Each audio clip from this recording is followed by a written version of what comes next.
Мамлекеттик тил мамлекетте иш кагаздарын жана сот иштерин алып барууда, жалпы билим берүүчү орто мектептерде, атайын орто жана жогорку окуу жайларында окутууну жүргүзүүдө бир өлкөдө милдеттүү колдонулуучу тил.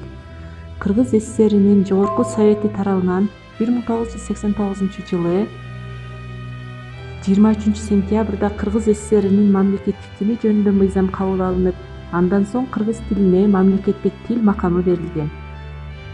Бул мыйзам 2004 жылы Жогорку Кеңештин мыйзам чыгаруу жыйыны тарабынан жаңыланып, анда кыргыз тили мамлекеттик тил, ал эми орус тили расмий тил деп жарыяланган. Кыргыз тили мамлекеттик тил статусун алуу менен Кыргызстанда жашаган бардык улуттардын тилдеринин өнүгүшүнө кам көрүү Конституцияда, тил мыйзамында баса көрсөтүлгөн. Ошондуктан мектептерде орус, өзбек, казак, дунган жана башка тилдерде окутуу жүргүзүлүүдө.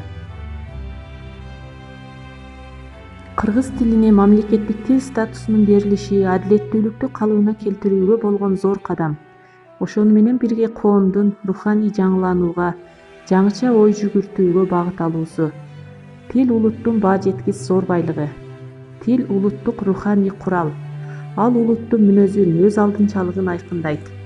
Кыргыз Республикасынын мамлекеттик тил, кыргыз тили бардык мекеме ишканаларында, уюмдарда, билим берүүдө, маданият, массалык маалымат каражаттарында, байланыш тармактарында, илимде, мамлекетте, өкмөттүк башкаруу органдарында, коомдук уюмдарда жана жеке менчик тармактарында, жыйындарда колдонулат. Анда эмесе мамлекеттик тил кимине көңүлүбүздү бурабыз.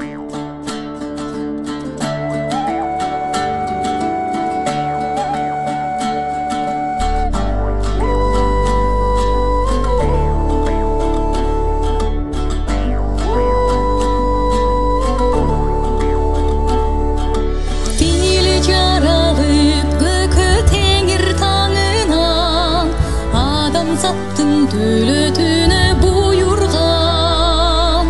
adam деген tüp sözünün elimdin Kırgız dili ayalamga canırgan Kırgız dili жүрегim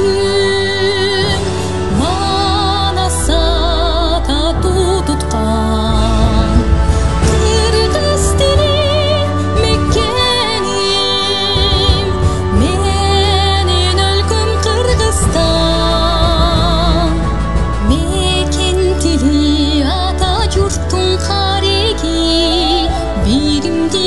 güç kubattın tiregi Meken tili kuttu kırgız elimdin Gökürükte soğup durgan yüreği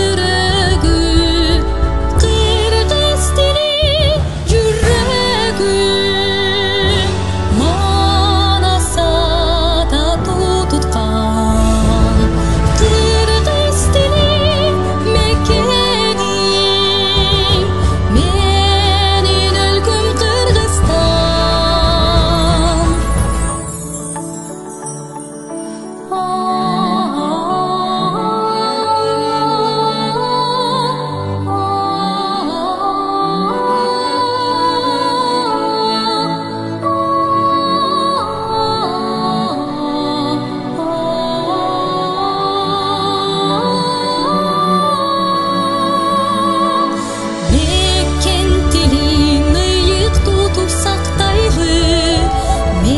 Dili bakta